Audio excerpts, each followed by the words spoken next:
நிறைய பேர் ரொம்ப கம்மியான பிரைஸ் செக்மெண்ட்ல ஒரு பேசிக்கான யூஸ்க்கு ஒரு ஸ்மார்ட் போன் வாங்கணும் அப்படின்னு சொல்லி நினைச்சிட்டு இருப்பீங்க. அந்த மாதிரி இருக்கிறவங்களுக்காக இன்ஃபினிக்ஸ்ல இருந்து இன்ஃபினிக்ஸ் ஸ்மார்ட் 7 HD புதுசா லான்ச் பண்ணிருக்காங்க.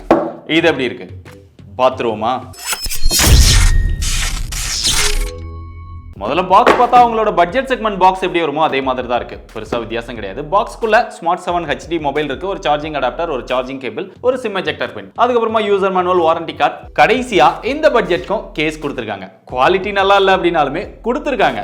பரவாயில்ல. முதல்ல இதோட டிசைன் அப்படின்னு பார்த்தா இந்த டிசைனுக்கு இன்ஃபினிக்ஸ் வச்சிருக்கிற பேரு டெக்ஸ்சர் வேவ் பேட்டர்ன் டிசைன் அப்படின்னு சொல்றாங்க. ஒவ்வொரு டைமும் அந்த கோடை மாத்தி போட்டு ஏதாவது ஒரு நேம் வந்து வச்சுக்கிறாங்க.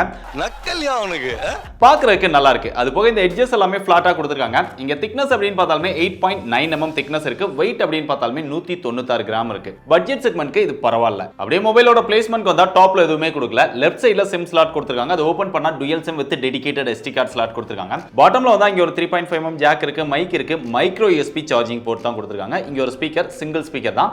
அதோட மியூசிக் எக்ஸ்பீரியன்ஸ் டீசென்ட்டா இருக்கு. ரைட் சைடுல வந்தா எப்பவும் போல வால்யூம் அப் டவுன் பட்டன் இருக்கு, கீழேயே பவர் பட்டன் இருக்கு. அது போக ரியர்ல பார்த்தோம் அப்படினா இந்த பட்ஜெட்க்கும் ஃபிங்கர் பிரிண்ட் சென்சார் வந்து கவர் பண்ணிருக்காங்க. பொதுவா இன்ஃபினிக்ஸ் மொபைல் அப்படினாலே ஃபிங்கர் பிரிண்ட் சென்சார் இல்லாம வராது, எவ்வளவு கம்மியா கொண்டு வந்தாலும். சோ அதே மாதிரி இந்த மொபைலையும் கொடுத்தது நல்ல விஷயம். என்ன ஃபிங்கர் பிரிண்ட் சென்சார் கொஞ்சம் ஸ்லோவா இருக்குது. இதோட டிஸ்ப்ளே அப்படின்னு பார்த்தா இங்க 6.6 இன்ச்ல HD+ IPS LCD டிஸ்ப்ளே கொடுத்திருக்காங்க. 60 Hz ரெஃப்ரெஷ் ரேட்ல வருது. இந்த பிரைஸ் செக்மெண்ட்ல ஹையர் ரெஃப்ரெஷ் ரேட்லாம் எதிர்பார்க்க முடியாது.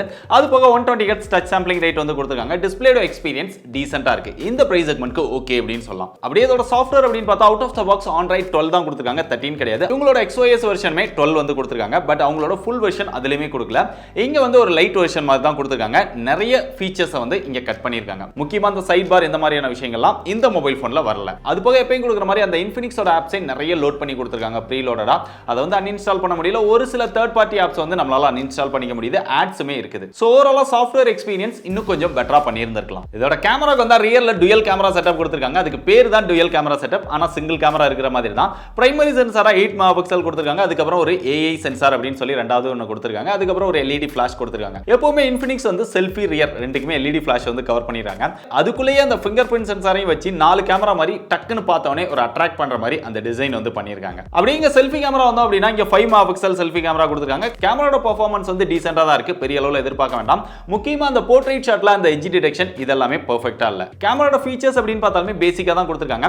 இந்த பட்ஜெட்க்கு நீங்க போட்டோஸ், வீடியோஸ் இதெல்லாம் இந்த போன்ல எடுத்துக்க முடியும், அவ்வளவுதான். மொபைலோட பேட்டரி அப்படின்னு பார்த்தாலுமே எப்பயும் கொடுக்குற மாதிரி 5000 mAh பேட்டரி கெபாசிட்டி கொடுத்திருக்காங்க. அதுக்கு சப்போர்ட் பண்ற மாதிரி இங்க 10 வாட் சார்ஜிங் சப்போர்ட் கொடுத்திருக்காங்க. பாக்ஸ்க்குள்ளே அடாப்டர் கொடுத்திருக்காங்க. நம்ம ஏற்கனவே பார்த்தோம். பேட்டரியோட பெர்ஃபார்மன்ஸ் அப்படின்னு பார்த்தா நல்லா இருக்குது. ஏன்னா நீங்க பெருசா யூஸ் பண்றதுக்கு எதுவுமே விஷயம் கிடையாது. நார்மலா தான் நீங்க மொபைல் போனை யூஸ் பண்ண முடியும். அதுக்கு இந்த பேட்டரி வந்து போதுமானதா இருக்கு. அது போக இது வரைக்கும் நம்ம பார்த்த விஷயங்கள் எல்லாமே இந்த பிரைஸ் செக்மெண்ட்க்கு ஓரளவு நல்லா கொடுத்திருந்திருக்க மாதிரி உங்களுக்கு தெரியும். பட் இங்க பெர்ஃபார்மன்ஸ் அப்படின்னு வரும்போது தான் யூனிசாக் SC9863A1 அப்படிங்கிற ஒரு ப்ராசஸர் கொடுத்திருக்காங்க. எதுக்கு தான் இந்த ப்ராசஸர்லாம் இன்னும் யூஸ் பண்றாங்க அப்படினே தெரியல. 1.6 GHz ஸ்பீட்ல ரன் ஆகக்கூடிய ப்ராசஸர். அந்த ப்ராசஸரால தான் இந்த மொபைல் போன் வந்து நிறைய இடத்துல அடி வாங்குது அப்படின்னு சொல்லலாம். மொபைல் போனை யூஸ் பண்ணும்போதும் கூட ரொம்பவே ஸ்லோவா இருக்கு. ரொம்ப ஸ்லோவா இல்ல ஃபர்ஸ்ட் டைமா வீட்ல பெரியவங்க அந்த மாதிரி ஸ்மார்ட் போன் யூஸ் பண்றவங்களுக்கு இந்த ஸ்பீட் வந்து ஓகேவா இருக்கும். கொஞ்சம் நீங்க நார்மலா யூஸ் பண்றீங்க அப்படினாலுமே இந்த மொபைல் போனோட எக்ஸ்பீரியன்ஸ் வந்து உங்களுக்கு ரொம்ப ஸ்லோவா தான் தெரியும். அது போக ஃபிங்கர் பிரிண்ட் சென்சாருமே நம்ம ஏற்கனவே காமிச்சோம். சோ ரொம்ப ஸ்லோவா தான் அன்லாக் ஆகுது. சோ ஓவராலா மொபைலோட பெர்ஃபார்மன்ஸ் வந்து பெரிய அளவுல எதிர்பார்க்காதீங்க. மல்டி டாஸ்கிங் இந்த மாதிரியான விஷயங்களுக்கு இது சப்போர்ட் பண்ணாது. கேமிங்க்கும் இது சப்போர்ட் பண்ணாது. நார்மலா கால் பேசலாம், வாட்ஸ்அப் யூஸ் பண்ணலாம், வீடியோஸ் பார்க்கலாம். அது போக ரொம்ப ஸ்லோவா யூஸ் பண்றவங்களுக்கு ஃபர்ஸ்ட் டைம் ஸ்மார்ட் போன் யூசருக்கு இந்த மொபைல் போன் பெஸ்டா இருக்கும். கடைசி அதோட பிரைஸ் அப்படின்னு பார்த்தா இதுல ஒரே ஒரு ஸ்டோரேஜ் வேரியன்ட் தான் லான்ச் பண்ணிருக்காங்க. 2GB RAM 64GB ஸ்டோரேஜ் இருக்குது. அது போக இங்க விர்ச்சுவல் RAM அப்படின்னு சொல்லி ஒரு 2GB RAM கொடுக்குறாங்க. அதை சேர்த்து 4GB RAM. அதால பெருசா பெர்ஃபார்மன்ஸ்ல டிஃபரன்ஸ் இருக்காது. இருந்தாலும் அதெல்லாம் கவர் பண்றாங்க அப்படிங்கறத தெரிஞ்சுக்கோங்க.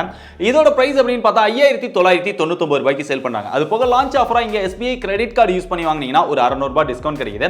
அதை யூஸ் பண்ணி வாங்கும்போது 5399 ரூபாய்க்கு இந்த மொபைல் வாங்கிக்க முடியும். சோ ஓவராலா இந்த பிரைஸ் செக்மெண்ட்க்கு அந்த பெர்ஃபார்மன்ஸை தவிர்த்து மற்ற விஷயங்கள் எல்லாம் பரவாயில்லாம கவர் பண்ணிருக்காங்க.